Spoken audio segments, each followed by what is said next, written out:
Vem para o podcast um assunto super pertinente: carências, CPT no plano de saúde, no seguro saúde. Plano de saúde, seguro saúde, o que é isso? Vem para cá que hoje você vai saber mais sobre.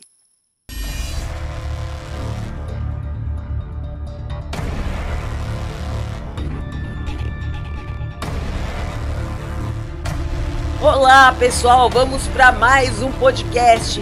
E hoje um podcast especial. É um podcast da Comissão do Direito do Seguro e a Comissão do Direito Regulatório do Plano de Saúde. É isso mesmo, são duas comissões co-irmãs ali trabalhando juntas para você, para a sociedade, para o nosso advogado e principalmente hoje um carinho especial para os nossos acadêmicos de direito, o novo advogado, porque essa matéria que vamos falar é muito importante. Elas não são ministradas nos bancos acadêmicos. Por quê? Não tem na faculdade. Não daria tanta matéria, você ficaria uns 10 anos na faculdade e assim mesmo não seria o suficiente. Então, trazendo aqui para nós um tema muito relevante: carências e CPT, cobertura parcial temporária, que é o CPT, um desafio antigo e é um tema muito abrangente, de muita relevância. O pessoal pede demais, não entende, deixa de entender e vai e vem. Então, você da sociedade, você acadêmico de direito, novo advogado, o advogado mais experiente, mas que não milita nesta seara, vai conhecer muito sobre. E para falar sobre, estamos lá com a doutora Cláudia Rosa e a senhora Alessandra Coutinho, Alessandra Coach, carência e CPT, um desafio antigo das operadoras, tema dos respectivos 1314 do STJ? Muda a tela para mim.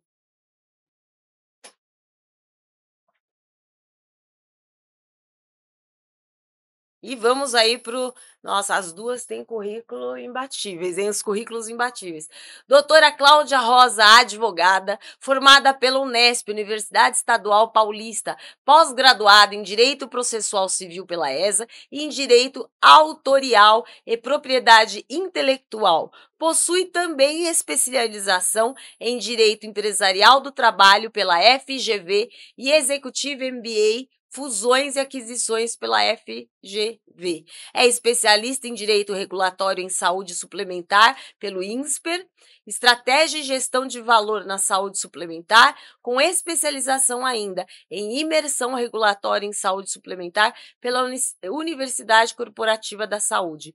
Possui experiência profissional de mais de 20 anos de advocacia ativa e presidente das comissões de Direito Empresarial e Direito Regulatório e Planos de Saúde da OAB Subseção Santo Amaro, o qual eu quero agradecer aí todo o apoio do nosso doutor Alexandre Fante, nosso presidente, doutor Alexandre Fante, que eu brinco com ele, e não menos do que isso, doutor Alexandre Fante, o fantástico. E também o patrocínio da MB7 Seguros, que investe nesse podcast para que a informação possa chegar a você e à casa de gravação Cíntia e Michel Beltrame. E agora vamos chamar também e apresentar a Alessandra Coach. Vamos lá, quem é ela, gente? Quem é ela? Professora Alessandra Coach, gestora de seguros, palestrante sobre inclusão e relações humanas, pedagoga, pós-graduando em psicopedagogia e mãe atípica. Depois nos explicar um pouco sobre mãe atípica.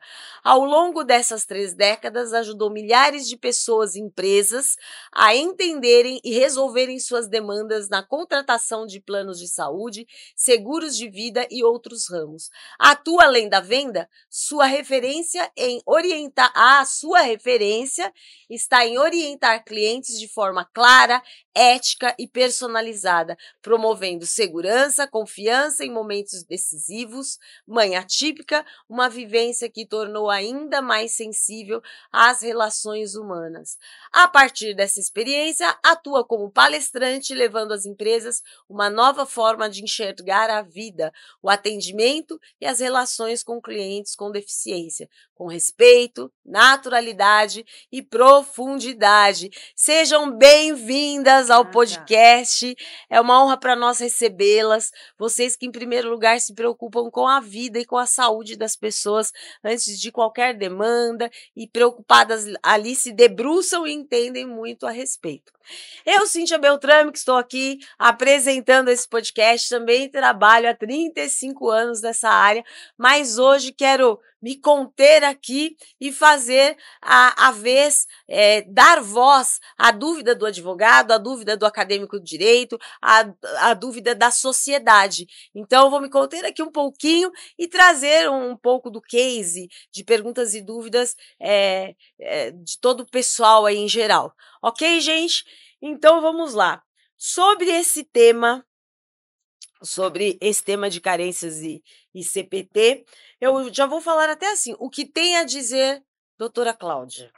E a doutora Alessandra, nossa querida professora, vem entrando aí, porque são duas visões antagônicas e que desaguam no mesmo rio. Como é que é isso aí, Cláudia? Eu vi vocês, elas já estavam aqui, eu falei, gente, pera, deixa eu gravar, porque vocês já estão fazendo o podcast, não coloquei para gravar ainda. Vamos lá, produção, vamos lá, Cláudia. Bom dia, eu agradeço imensamente por estar aqui, agradeço a doutora Alessandra, a Cíntia, a toda a OAB de Santo Amaro. Bom, esse tema é um tema muito antigo, surgiu quando surgiu os planos de saúde, vem anterior à Lei 9.656. E eu sempre digo que hoje na saúde tem o antes da pandemia e o pós-pandemia. Eu acho que a pandemia teve um impacto imenso sobre o direito da saúde, como o beneficiário vê, teve um crescimento vertiginoso na contratação de planos, as pessoas ficaram com medo, ficaram receosas, entraram muitas tecnologias novas, o mundo gira muito rápido, as tecnologias avançam muito, então a ANS se preocupou como agência fiscalizadora, né, regulatória, em trazer ao beneficiário a possibilidade de ter esse acesso a novas tecnologias. Então, tem a resolução normativa que hoje altera o rol a cada 6 meses, levam para propostas. O rol não era alterado, não. Agora tem uma atualização. Isso. Então, isso foi um reflexo da pandemia. E também nós tivemos outras formas de ver o paciente, de enxergar o beneficiário e trazer isso mais de perto para a operadora. Por exemplo, antes, consultas online era uma coisa muito difícil de ocorrer. Não tinha aquela confiança, as pessoas ficavam receosas. Hoje, nem se falava disso antes da pandemia. hoje as pessoas estão acostumadas. Isso é uma proposta muito boa para o plano e para o beneficiário. Por exemplo, no Brasil, eu digo no Brasil pelo mapeamento de saúde hoje, as pessoas se socorrem no pronto-socorro. Qualquer coisa, pronto-socorro. É pronto atendimento, vai em hospital, rede hospitalar, pronto-socorro. As consultas online, elas possibilitam que, se a pessoa tiver um pouco, né, de paciência, o beneficiário, se ele fizer, antes de socorrer um pronto-socorro, uma consulta online, ele vai evitar tempo, desgaste, ele vai ser bem atendido, vai ter a solução dele muito mais rápida, né? E isso para o plano de saúde, no outro giro, é muito mais econômico. Porque Sim. uma entrada em pronto-socorro, por ser um atendimento de emergência, tem a hora mais encarecida de todas. O pronto-socorro é a hora mais encarecida. Então, às vezes, nós nos deparamos com aqueles pronto-socorros lotados. Mais da metade daquelas pessoas não estão em situação emergencial. Sim, é porque desaguam ali por não ter esse entendimento da consulta online. E falo até um pouco antes disso, por exemplo, no caso do plano de saúde empresarial, fica mais. Eu estava pensando quando você falou, gera economia e gira a economia duas vezes, porque se o colaborador não sai da sua área de trabalho, a empresa cresce com isso. E se ele também não vai ao pronto-socorro, além da economia do plano de saúde, ele também pode agravar o estado de saúde dele indo ao pronto-socorro, que lá tem outras situações. E ainda pensando nisso, ele pode utilizar o plano de saúde de forma preventiva, nutrição, Tá, cuidar da saúde antes, porque vai ser bom para todos, para o país, para a operadora de saúde, para a empresa e para o colaborador, porque é a vida dele, afinal de contas. Então, isso é bastante relevante. Então, Cíntia, hoje, por exemplo, apesar de toda essa nova dinâmica e que nós ainda estamos caminhando para, né? Caminhando para, eh, ainda, pelas métricas processuais assim de contencioso que nós temos realizado dentro do escritório, ainda a maior parte são demandas de carência e cobertura parcial temporária. Eu Uau! diria que ainda são. E você tem diversas outras demandas, tem remédios, insumos, procedimentos cirúrgicos, mas a grande maioria é carência e cobertura parcial temporária. E aí pergunto, Alessandra, por quê? Porque a maior demanda das carências e cobertura. Eu entendo que as pessoas ainda não têm o devido conhecimento, né? Quando às vezes está num plano, aí vai para outro, existem regras, existem prazos, né? Então, às vezes, a pessoa extrapola 30 dias, 60 dias, que é o máximo, dependendo da operadora. Então, você diz assim: ah, eu fiquei 1 ano, 2 anos, né? Na operadora X. Agora eu quero mudar para tal. Mas aí você não correu atrás, você, né, deixou a situação sozinha. Passaram-se 30 dias. Não vai haver mais compra de carência. Uau! Então, você vai entrar num novo plano e vai cumprir todas as carências que você já cumpriu. E se você tiver uma doença pré-existente, você vai entrar com a temida CPT. CPT? O que é É, isso? quer dizer, você vai Vamos entrar com lá, não, essa. tem que, né? O que é CPT? Pois é o prazo, né, de doença pré-existente, né? Então, Uhum. você tem lá uma asma, você entrou no plano Entrou no com plano já esse. com uma Já demanda com de uma saúde. asma, você vai cumprir 2 anos, 24 meses de carência. E como faz isso? Eu vi vocês conversando muito sobre isso, quando é, quando não é, porque deixa de ser, qual a cobertura, no caso de TEA. Aí eu vou deixar a mesa para vocês e só É, vou ficar hoje entrando assim, olha isso e aquilo. Hoje existe a tão falada portabilidade, né, que todos falam, mas a portabilidade tem regras. Então você tem que ter ficado no plano pelo menos 2 anos, se você cumpriu carência são 3 anos, ela tem regras. Se você está adquirindo um plano novo, então você está entrando agora no plano, né. Se você não tem nenhuma doença pré-existente, então uma asma, uma pressão alta, Só um diabetes, exemplo né, aqui. enfim, você, não tem nada, então você vai cumprir as carências contratuais, 30 dias para consultas, enfim, as que são contratuais. Se você tiver uma doença pré-existente, você vai cumprir 2 anos, né. Na verdade, o que a gente tem que mensurar é a diferença desses dois institutos. Carências, ela se relaciona com risco futuro imprevisível. E a cobertura parcial temporária, ela está totalmente direcionada a um risco previsível, Sim, Previsível, né? Ou seja, quando você tem uma doença pré-existente, você já entra no plano com o com um diagnóstico. diagnóstico. Então, certamente você vai demandar procedimentos, né?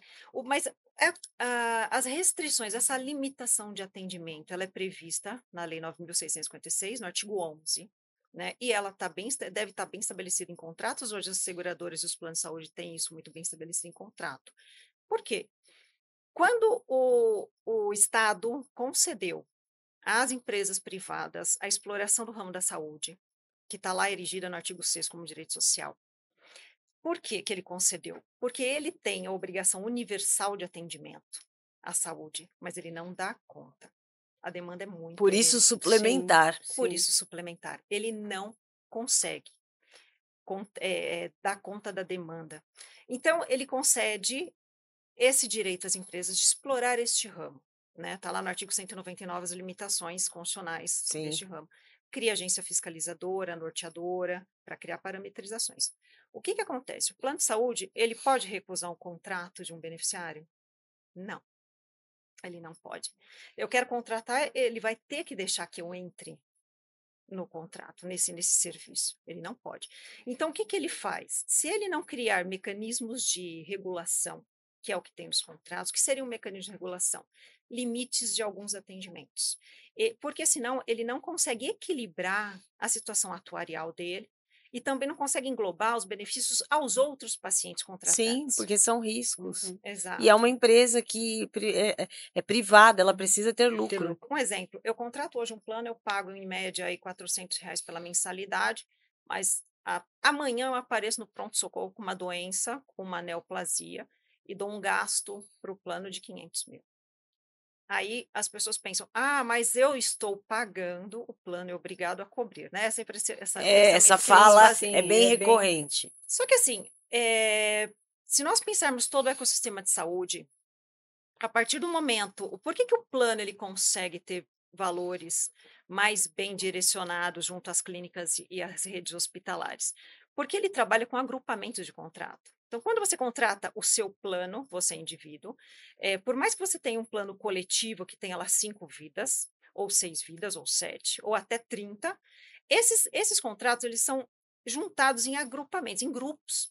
E o plano de saúde, a operadora, ele chega no hospital e fala: eu tenho tantas vidas para que Sim. você me faça a cobertura e entre na minha rede credenciada. O hospital fala: então é interessante para mim, né? Eu tenho várias vidas que eu possa me procurar. E aí o Traz plano demanda, né? Mas qual é essa exato. demanda, né? E a operadora consegue negociar valores. Por isso que um plano coletivo empresarial, ele tem valor reduzido, muito menos do que o Sim. individual. Exatamente por isso. Então, a operadora, ela enxerga os contratos como agrupamentos, como grupos. Isso é o princípio da mutualidade, que rege o sistema suplementar de saúde.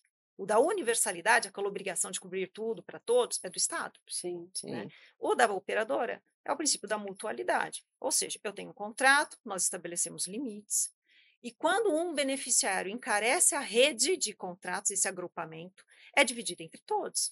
Sim, mutualidade. Né? Só que para se chegar a isso, que eu estava conversando aqui com a Alessandra, tem todo um caminho.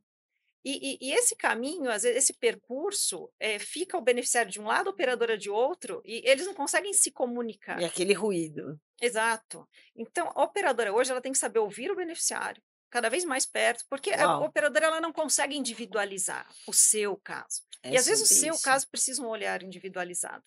Mas ela também não consegue conceder tudo a todos. Porque ela também fica nesse ruído, ela também consegue, ela acaba tendo muitos prejuízos, entendeu? Por coberturas e desconhecimento do que tem no contrato. Por exemplo, as carências, elas, quando você entra no plano de saúde, elas regulamentam exatamente isso. Eu vou pagar por um período, você não vai poder utilizar algumas coisas, então são várias situações. Só que a gente tem que entender que não é para tudo, né? São para PACs, que são procedimentos de alta complexidade, Sim. internações e procedimentos cirúrgicos. Agora, a sua consulta, o seu preventivo, isso está coberto. Sim. Isso são 24 horas de cobertura. E outra se não for, também. se for um plano, se você vier de outra operadora, se for um plano novo, você vai ter até para só emergências e urgências 24 horas. Consultas eletivas e tal, 30 dias, 60 exames simples e assim vai Lembrando indo. dessa forma, quando é urgência e emergência, 24 horas, mesmo que você não tenha tido plano anterior. Sim. Aí a gente, 24 horas. Aí a gente começa. Isso é uma outra, uma outra questão. O que é a emergência? O que é urgência? Porque, assim, a emergência, nos termos da lei, Vamos lá, lei. uau. no artigo 35C, ele diz que são situações que te colocam em risco de vida, Sim. né? E lesões irreparáveis, né? E aí você vê a emergência que o médico descreve, que tem uma configuração lá no Código de Ética Médica, muitas vezes não é a emergência que está na lei. Exatamente. A emergência médica, ela tem uma outra configuração, uma outra conotação. Então, também escapa. E a operadora não tem essa obrigação de cobertura. E acaba muitas vezes cobrindo, deixando para lá e não. A judicialização está aí. Sim, mas nós vemos que o beneficiário ele tem um entendimento, hoje até já começou a ter mais entendimento, que assim, até de uma forma bem simples, urgência e emergência se eu estou correndo risco de vida, né? Então a gente tem casos de clientes que, estou na carência, então eu vou ter que ir para o SUS. Porque não é, minha vida não está em risco. Então ele entendeu, ele passou ali pelo médico, fez o que precisava, viu que não estava em risco, foi encaminhado para o SUS e tudo bem, não demandou, não teve problema algum. As pessoas já estão começando a ter um pouco de entendimento em relação a isso. Isso é o Está que um eu pouco vejo, mais é um fácil. pouco mais. Das limitações contratuais Sim, mesmo, não, né, mas do essa que ela questão contrata. específica da urgência e emergência. E não dizer: "Ai, não, eu estou morrendo, pelo amor de Deus".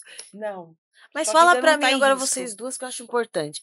Terapias, eu vi que vocês tiveram muitas questões aí, no caso de terapia, e que também o entendimento não está muito, até entre operadora, lei e tudo mais, está mais conturbado no momento, essa parte de terapia, visto dessa questão da carência da CPT. Como é que funciona? Quem vai falar aí para mim? Então, isso é um mistério na área da Mistério. saúde, porque, por exemplo, eh transtornos globais de desenvolvimento, hoje, ao meu ver, tá, eu não tenho expertise médica, mas, eles não poderiam ser considerados como doenças. Yes. Então, assim, ao meu ver, ele teria que cumprir a carência normal, Sim. né, não assim Uma de carência especial, mas uma carência não, habitual, como que entrou no como contrato. consulta, como a Uhum, terapia normal. como fisioterapia, entendeu? Então, assim, as carências vamos supor que você não tem nenhum plano e você contratou Contratuais. sem as compras de carência, enfim. Por questões contratuais, eu não acredito que ela seja uma doença. Então, Por mas o exemplo, TEA já entra aí, porque o TEA não é uhum, doença, é é condição. É condição. uma condição. Só que aí, o que acontece, que as operadoras acabam. Você tem o TEA, que é uma condição. Ponto. Só que nem sempre o TEA vem sozinho. Aí o que as operadoras têm Como feito? assim não vem sozinho? A criança tem algumas comorbidades. Hum. Então, se ela é TEA, mas ela é sindrômica. Então, ela tem uma síndrome junto com o TEA. Uhum, E aí ela pode ter comorbidades, então ela tem convulsões, uhum, ela tem outras questões de saúde, não é só o TEA. Então nós vamos ter crianças que é só o TEA, ponto, uma condição, e outras que é o TEA com comorbidades. E aí é onde as operadoras colocam o PAC. Então, assim, elas liberam as terapias, porque não é uma doença, é uma condição, só que se essa criança tiver uma outra doença, vai entrar no PAC e aí ela vai cumprir a carência ali de 90 dias, aí ela vai cumprir. Então, eles entenderam isso e uhum. começaram a fazer essa divisão. Sim. As terapias, enfim, é uma novidade, né, para o operador, é uma novidade para quem necessita. Está muito nebulosa ainda as definições, Uhum. o que encaixa, o que não encaixa. Por isso que o STJ está chamando, afetando várias matérias nesse sentido, né? Nós temos o tema 1295, que está afetando as matérias sobre terapias extra-rol, que incluem as multidisciplinaridades, né, do ABA, enfim, entre outras. E nós temos, porque está judicializando e vai judicializar, porque para o plano as terapias de horas e horas são Sim. muito E aí você encarecidas. tem ABA, você tem Denver, você tem Sim. as naturalistas, Uhum. enfim, se você tem uma, né, a mais Aham. conhecida, que é a ciência ABA, é Uhum. a que é mais utilizada. E aí vem aquela questão, tem CID, mas não é doença, entra doença pré-existente, Uau! Acho entra que CPT. muita É, mas eu, experiência eu acho empírica que aí, muita experiência empírica para colocar da forma mais correta, assertiva, Exato. por isso que o mercado está em todo esse momento de transição, é sim, Mas isso? nós sim. não temos hoje tantas demandas ainda com relação às terapias. Nós temos muita demanda com relação à utilização de plano por carência mesmo e por CPT. Por exemplo, hoje nós temos, estava conversando com a Alessandra também antes, a questão de internações. Então, a pessoa aparece no pronto-socorro, às vezes não é uma questão emergencial, de emergencial legal, né? Mas o médico diz: nossa, vamos internar para fins diagnósticos. Ah, sim. Uhum. É óbvio que a operadora vai recusar. Fins diagnósticos, você não tem um parâmetro para fazer uma internação hospitalar. Talvez uma análise ambulatorial Sim. para realização de exames, você faz Sim. ambulatorialmente, que a pessoa tem a cobertura. Então, a partir do momento que imagina se o hospital chega para ela e fala, ó, fica no ambulatório, naquela cadeira, né, que você deita, tal, vamos realizar os exames, se não der nada, a gente libera. O beneficiário, ele se sentiria confortável, Sim. né? Mas não, aí chega uma mensagem, não, você precisa ser internado em regime hospitalar para fim diagnóstico. Que Primeiro susto, segurança? né? É. Então, que segurança que ele vai ter quando a operadora falar, eu vou recusar o seu atendimento? Porque isso não é emergência para mim, operadora, né? Porque para o hospital, alguém paga a conta. Ou é o Sim. beneficiário, no Ou é o particular, Quanto mais, melhor. ou é a operadora. Então, tem que parametrizar essas situações, né? Eu vejo muitas essas questões de... Eu pego relatórios médicos escrito urgente. Urgência para a lei é acidente pessoal e risco obstétrico, né? Não é... Então, são definições, são temas muito diferenciados. Aí a pessoa... Delicado, não é? Muito delicado tudo muito isso. judicializa, e o judiciário, ele tem um medo de não conceder liminar, porque ele tem medo de colocar alguém em risco. Alguém vai Sim. pagar a conta, não sou eu, então eu vou conceder. É. Né? Então, ele concede situações que não são urgentes. Ah, está no pedido médico, basta pedido médico. Hoje não basta mais só o pedido médico, tem que fazer uma avaliação um pouco mais rigorosa. Hoje, o Tribunal de Justiça de São Paulo ele mudou bastante o posicionamento, ainda está muito, muito cru com relação à saúde. Eu sou totalmente a favor da especialização de juízes. Sim. Eu acho humanamente impossível um juiz hoje decidir uma causa criminal, amanhã está na vara da família, Nossa, depois está na civil. Ele não consegue ter um conhecimento aprofundado na matéria, verdade. né? Então, a justiça hoje, aquela justiça 4.0, ela tem agilizado em quantidade, mas que é muito Em qual bom. qualidade, né? A Quantidade, gente, qualidade. eu gosto muito das varas de direito empresarial aqui do Tribunal de Justiça de São Paulo, que são muito especializados, eles entendem do assunto. Uau. Então, quando você socorre, você sabe que vai ter uma resposta positiva e uma resposta válida. Mas, hoje, as áreas da saúde, por exemplo, que são tratadas em juizados especiais de forma onde a demanda é assistencial, eu acho que não deveria ter competência para ser tratada em juizado. Muitas vezes demanda perícia judicial, Sim. né? E aí no juizado não tem perícia e fica muito largado tanto para o beneficiário quanto o direito de defesa do operador de saúde, né? Os não assistenciais, as demandas não assistenciais, que são realmente consumeristas, que são levadas ao operador, reajuste, inadimplência, o cancelamento do plano, não assistenciais, ok, a gente consegue resolver no juizado. Mas aquelas que demandam condição de saúde do beneficiário, são assistenciais, precisam ser no rito de procedimento comum. Porque a gente esbarra na questão de falta de defesa da operadora. Isso prejudica muitas vezes o beneficiário mesmo. Sim. E o fim é a vida, né? Uhum. Não é? A vida de cada um precisa ser defendida. Nossa, são muitos caminhos, como a doutora falou, como a amiga falou, muitos caminhos, muita discussão sobre, e isso precisa ser célere, Até penso essa eu, questão de porque é a vida do ser humano que está ali em jogo em todas essas questões. Por então, isso que até às essa vezes o questão judiciário tem medo, né? de urgência e emergência, assim, o que é urgência e emergência? Aí quando você fala, às vezes, uma liberação, como nós estávamos falando anteriormente, de um caso de TEA, não é uma urgência, é uma urgência, porque aquela criança, 2 dias sem terapia, ela pode regredir o trabalho de um ano.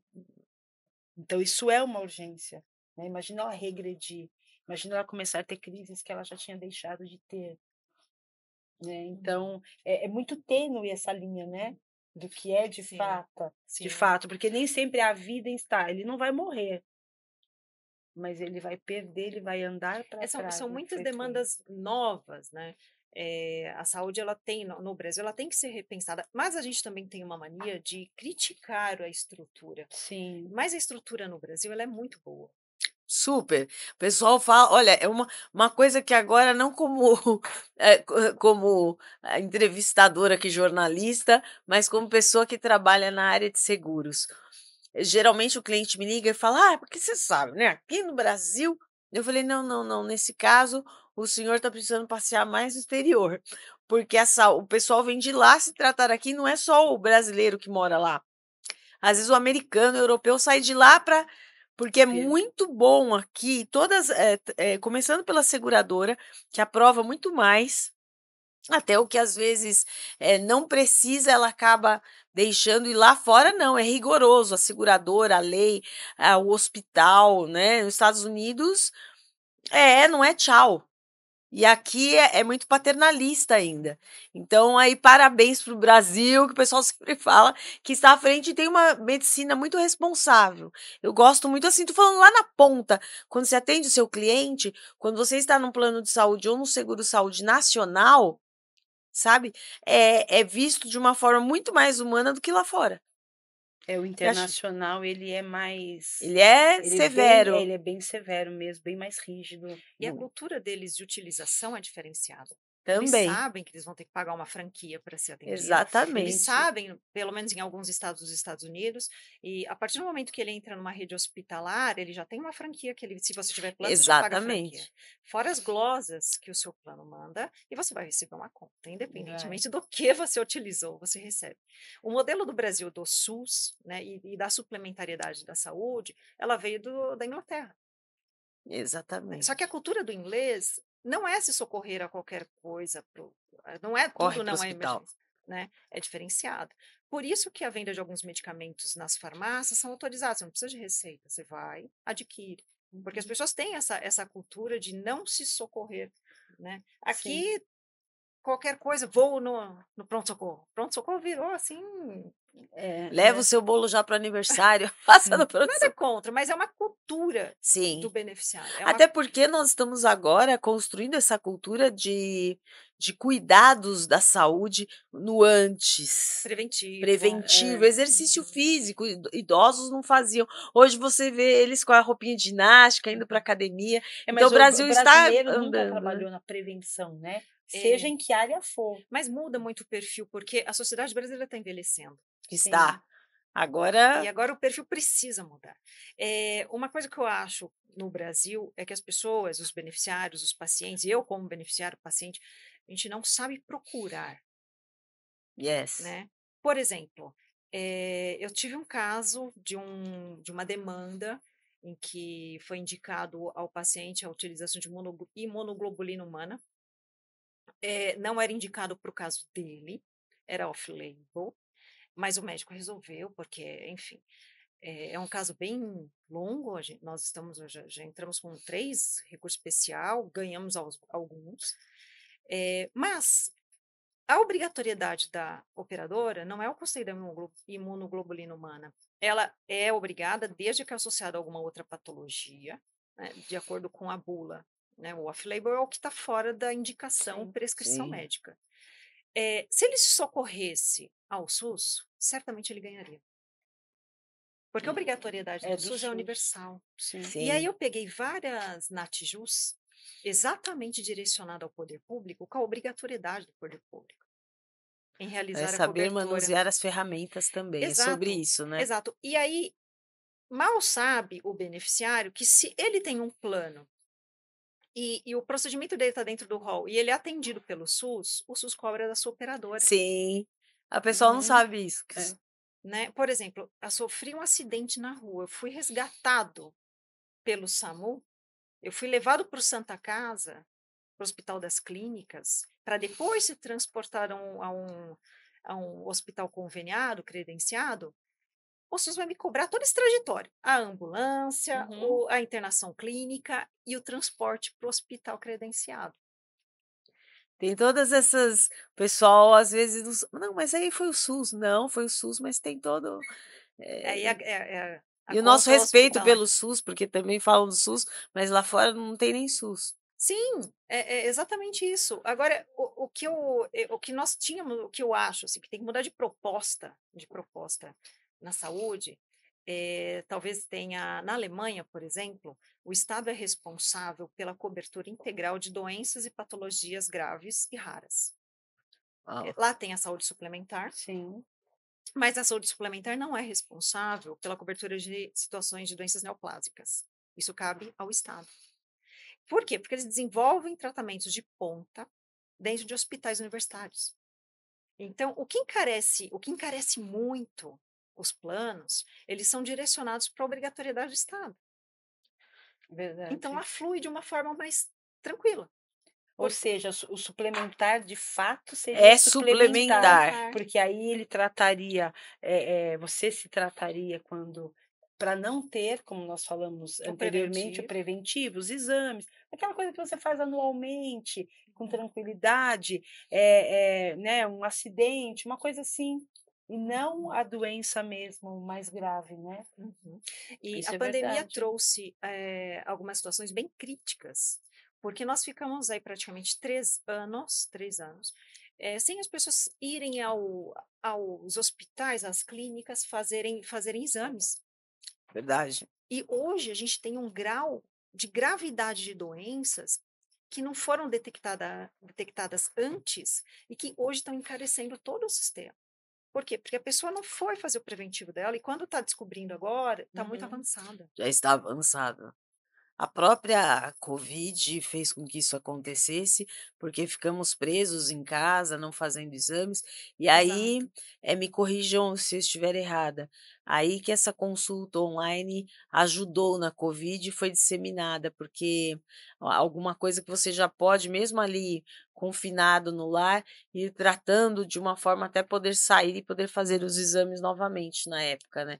Consulta Exatamente. online foi bem importante para isso, as Mas empresas. eu acho que por isso, então, depois da pandemia, o rigor maior das operadoras com as carências e as CPTs. Exato. Justamente isso, Uhum. porque você não tratou, ou de repente até já tinha uma questão de saúde, fazer uma Piorou. hemodiálise, Uhum. enfim, e piorou, e aí você vê que depois da pandemia o rigor em relação, e a gente entende esse rigor, né, com as carências e as CPTs também aumentou. Uhum. É, sobre isso.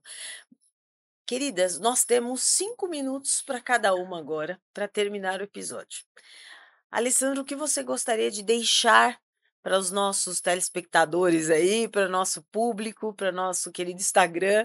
O que você quer deixar? E depois, fechando aí todo esse quadro, né? Nossa amiga, nossa querida doutora Cláudia. Fala para nós, Alessandra. Eu gostaria de deixar a seguinte mensagem, né? Que nós, como profissionais, que nós, como sociedade em geral, a gente possa utilizar o plano de saúde de uma forma racional, né? De uma forma, foi falado tanto aqui que o sistema brasileiro é paternalista e de fato é, e que quando precisar também busque o SUS. Né? O SUS também tem, como a doutora falou no caso de neoplasia, tem atendimentos assim maravilhosos, muito melhor do que a saúde suplementar. Então que busque, que não vá aos hospitais de uma forma desnecessária, porque tudo isso gera custo e esse custo é dividido entre a sociedade, pesa para todos, né? De uma forma que não precisaria. Então fica aí o meu apelo, E em relação, essa tem mais 2 conscientização. minutos. Em relação ao TEA, essa coisa toda, mãe atípica. Como mãe atípica, o que que eu vou dizer sobre o TEA?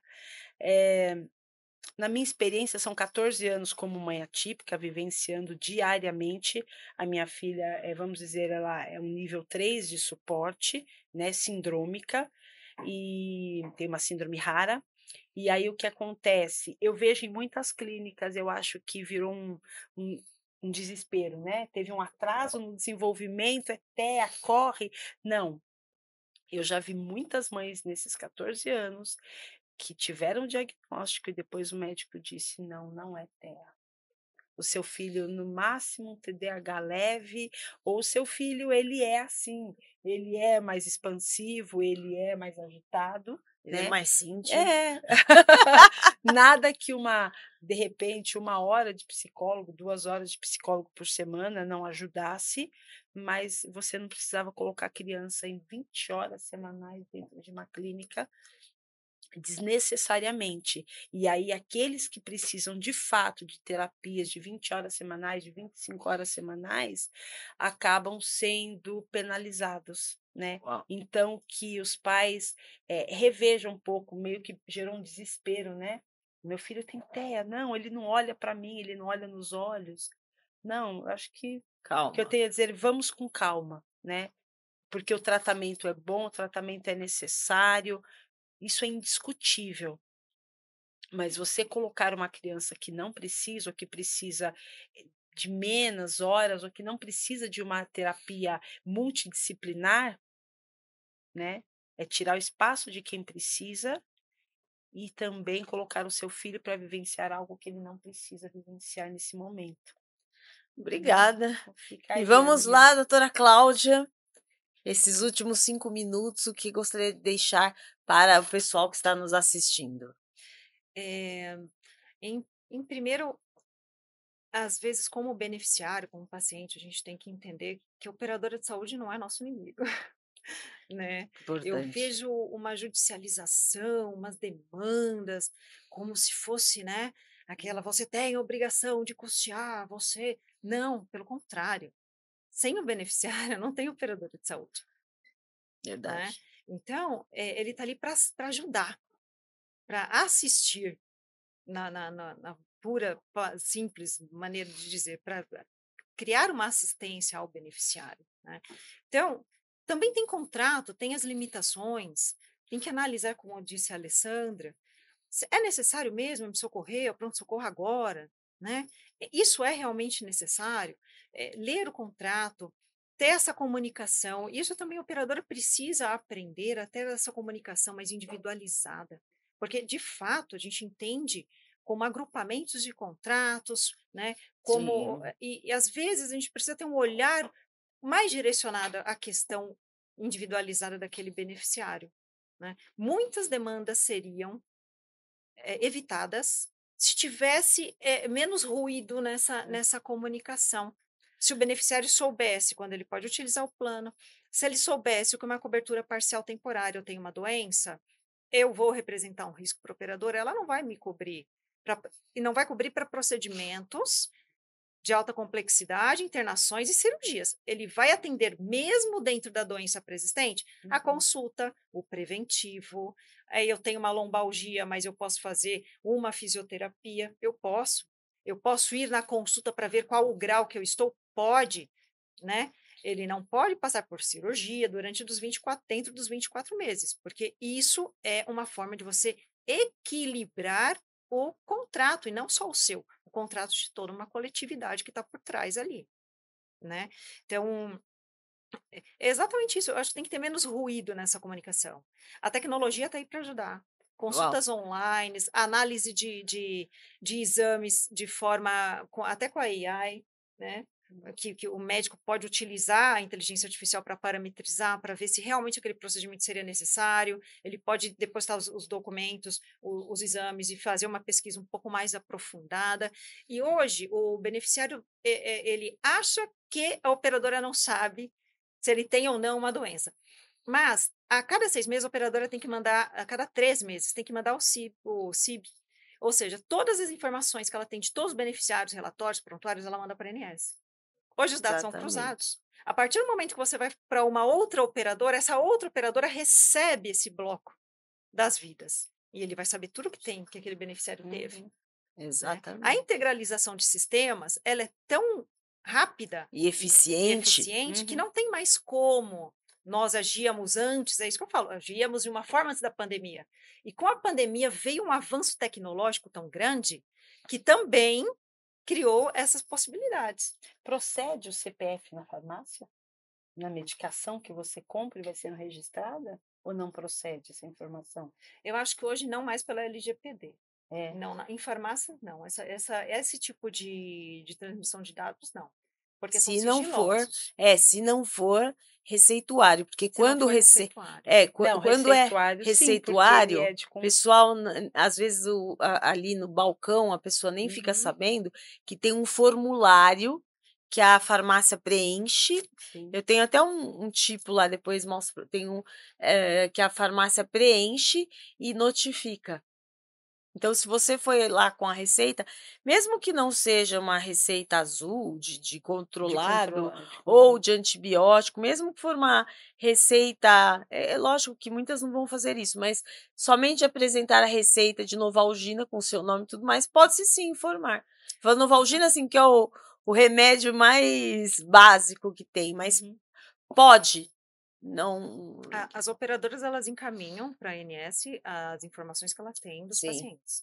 Porém, o receituário, o prontuário médico hospitalar é privado Aí é privado. É isso que eu fiquei do pensando. paciente, Não, do é privado. beneficiário. As operadoras não têm prontuário médico, não tem esse tipo de... Aquele que você Prontuário marca, só- você foi Uhum. internado e marca dia a dia, dia a dia. Não, mesmo Aquele não. judicialmente, às vezes o juiz, fale, como que é, junte ao processo prontuário. Nós não temos esse tipo de acesso. Quem tem é O documento prontuário não. privativo do paciente. É, que são coisas distintas, né? Que Sim, fique o que claro. nós prestamos de informação é a demanda. Por exemplo, quantas vezes consultou, como foi, qual foi o encaminhamento, as guias de As liberação. guias. É O remédio que não tem a como. parte mais administrativa, Sim. né? Então, hoje o beneficiário tem que tomar cuidado com aquela que penso, aí a doutora me corrija se eu estiver errada. Aí não gostei daquele cardiologista, vou em outro. Aí você, num mês só, você foi em 4 cardiologistas diferentes. Ou isso não? Não, porque pelo rol do DNS não tem limitação de atendimento Não, de eu sei, consulta. limitação não, mas eu digo assim, no histórico. Do Ficar no seu paciente. no histórico do paciente. Ah, você foi, tá, você já foi uma, aí você foi 2, aí você foi 3, porque às vezes tem isso, né? Não A gostei, me senti reincidência. insegura. A Reincidência. reincidência, ela fica lá catalogada, a reincidência. Mas isso o médico não tem como saber. Às vezes é bom você ter mais de uma opinião. Sim, Às vezes sim. você ter mais de uma opinião evita procedimento cirúrgico desnecessário. Com certeza. Com certeza. É muito bom tudo isso. Gente, estamos acabando aqui hoje esse episódio somente sobre esse bate-papo. Já estão convidadas para vários outros temas. Como a doutora Cláudia falou, e falou muito bem, faltas muito. Porque tem ruído, porque não sabe. Conversar. A educação, a informação, a conversa, o bate-papo entre todas essas linhas são os hospitais, os planos de saúde, o seguro-saúde, a sociedade, os juristas, o operador do direito, o acadêmico, todos nós temos que conversar a respeito, porque a conversa sempre é a melhor saída, sempre traz a melhor solução. E falando em conversar sobre, venha conversar sobre conosco. Mande as suas dúvidas, as suas questões e nós vamos mandar lá a resposta para você. E assista a todos os episódios, porque a informação, através do vídeo, através do podcast, é muito importante. Vem com a gente, vem para o AB Santo Amaro, venha para a Comissão do Direito do Seguro e a Comissão de Direito Regulatório do Plano de Seguro. Vem com a gente, meninas. Tchau, tchau. Dá um tchau para a câmera. Tchau.